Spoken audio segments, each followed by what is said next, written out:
Well, the garden has finally popped and we are actually getting some real harvest. So today I'm going to show you how everything's doing. So it is time again for one of my monthly garden updates, and I'm super excited to show you how everything is doing this month because we are actually getting some food out of this thing. We're finally at the point where things are really getting into production and we're starting to get to the front of what should be a lot of really great harvest for this season. And in today's update, I'm gonna be showing you some of the highlights of what is going on out here. We're not gonna go through every single little thing because that would take a really long time, but if you do want to see more of the garden, then make sure that you are following me on Instagram and Snapchat, because those are two places where I update throughout the month and really show you what's going on, how things are progressing, and I get to show you some of my harvests. Now that we've gotten all of that intro stuff out of the way, I'm going to take you around the garden and show you what's growing. So first I wanted to give you an update on the squash situation because I did talk about the squash plants and the squash bug invasion in the last garden update. If you missed that, I will link it for you.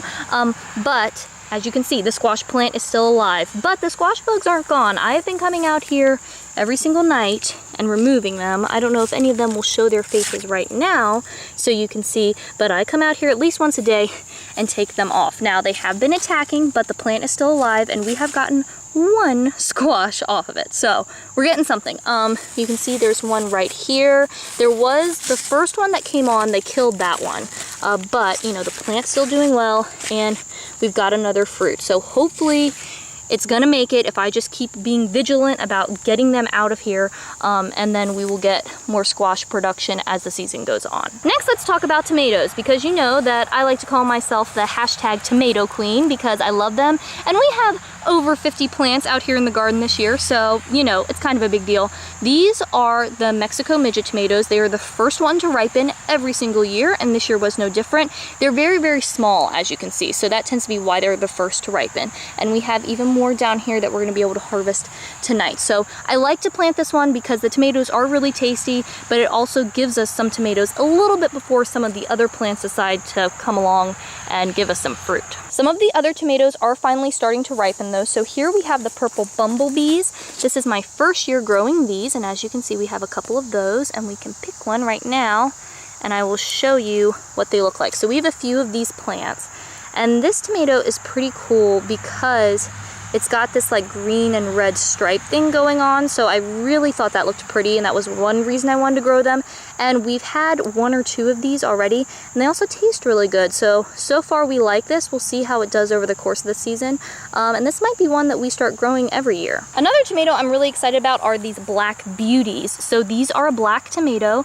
This is the first year we have grown these, and as you can see, they definitely are black on the top, but the bottoms are turning red. And what I have read online is that wherever the sun touches, they'll have that dark purple black appearance, but where it's shaded, it will be red. So these have a lot of red on them, but if we look over here, you can see these are growing kind of sideways, so it looks like they are going to be more black, hopefully, and have that really striking color that you don't really see on tomatoes. But we have had two of these that I harvested the other night, and so far they taste pretty good. I think these are going to be ready to come off too. As you can see, they're really pretty tomatoes.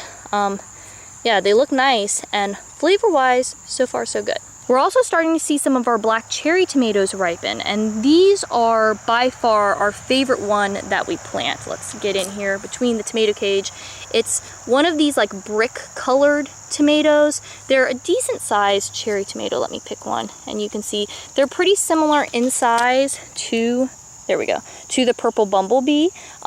But the flavor on these is just incredible, and they grow really, really well. So we love these, and we have, I think, 5 of these planted in the garden. Another cherry tomato we like to grow is this one. It's called Blondkopfchen, and it is a yellow tomato. These are ready to pick, and it, again, is a smaller one. So these also come on pretty early, and they put out a ton of flowers. You can see all those flowers. So as those develop, hopefully we'll have a lot of these tomatoes. We don't grow this one every single year. The flavor is just okay on it, but the color is awesome, and I like having the variety of colors in the different tomatoes that we pick.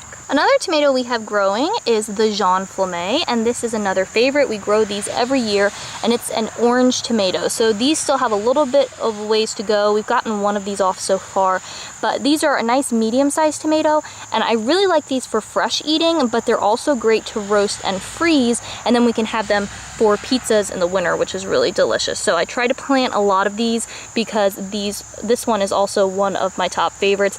Basically all the tomatoes are my favorites, but this one is one of the really favorites. And then we have a few more that are ripening but not ripe yet. So these are some Paul Robeson tomatoes. Those are ripening. We also have a couple other varieties that are kind of in this stage where we haven't gotten any fruit yet, but hopefully we'll be getting some within the next week or two. As far as melons go, we haven't picked any yet, but this one, the Petit Gris de Rennes, finally has some nice sized fruit on it. So you can see we have one melon right here, and then yeah, there's another one right there, and I think I've seen a few more very small ones starting to come on, but this one is orange inside, so it's kind of like a cantaloupe, and we grew it last year and it did really well, so I'm excited to see how it does this year. The plants look great, so I think we're gonna get a pretty decent harvest of melons from this one. The beans are doing well too. As you can see, the trellising that we put up here is completely covered. These are the purple potted pole beans.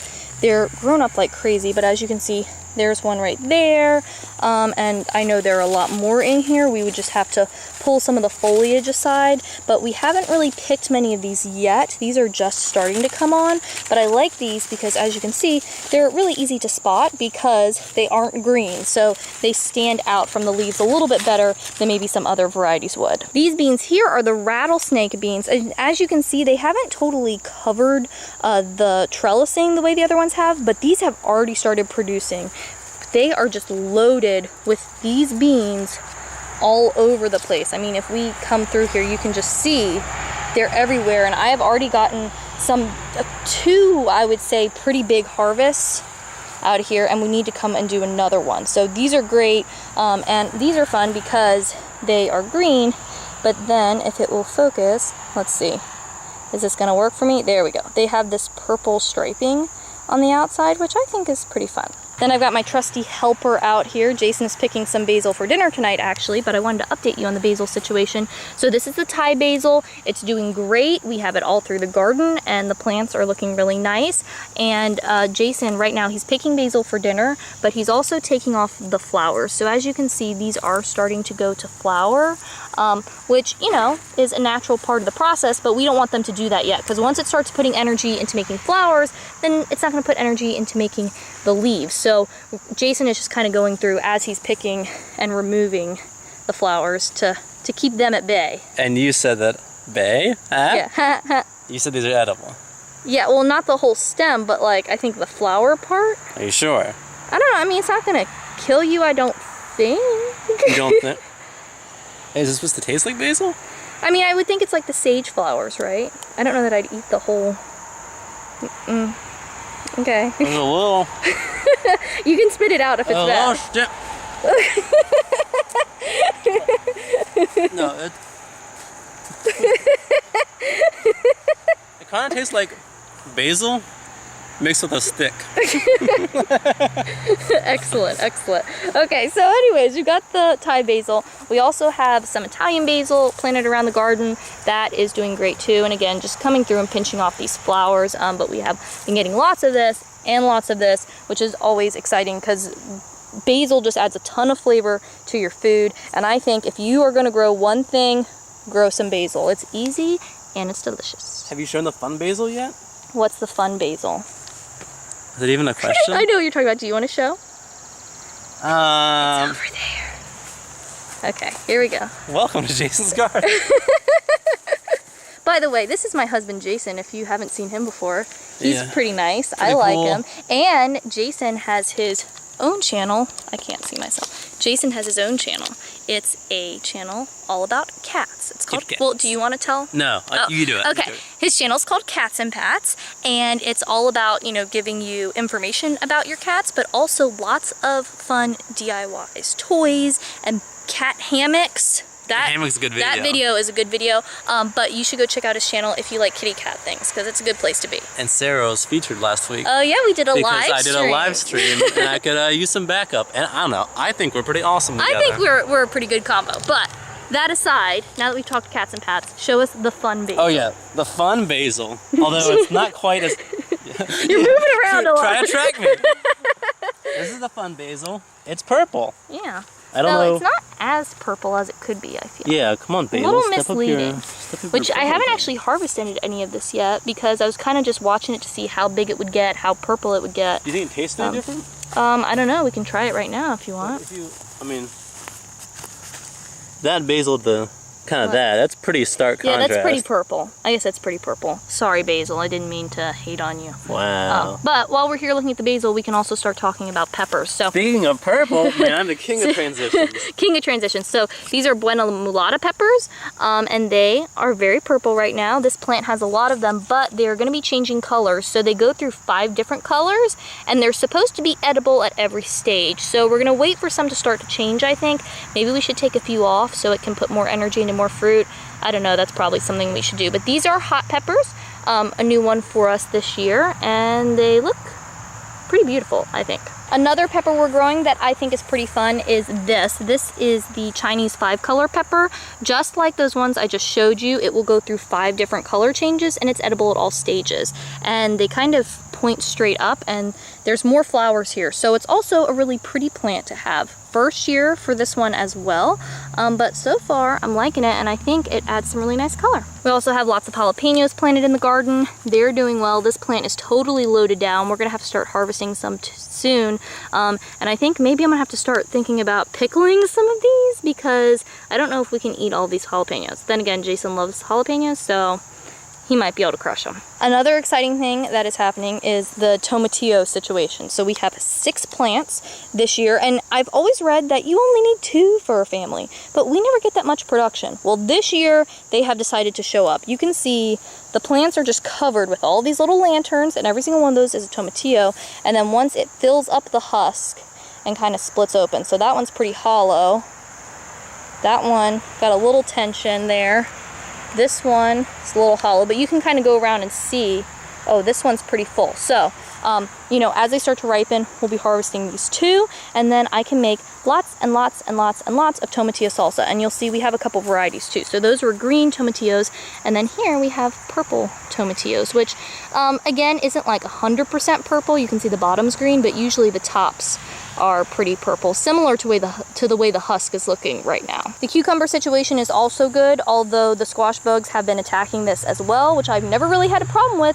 Usually in my garden they just stick to the summer squash, but I mean this is in the family and they are known to go after cucumbers. But we're trying this interesting trellising setup. So far it's working pretty well, and we've been picking a lot of cucumbers. Let me see if I can find any today.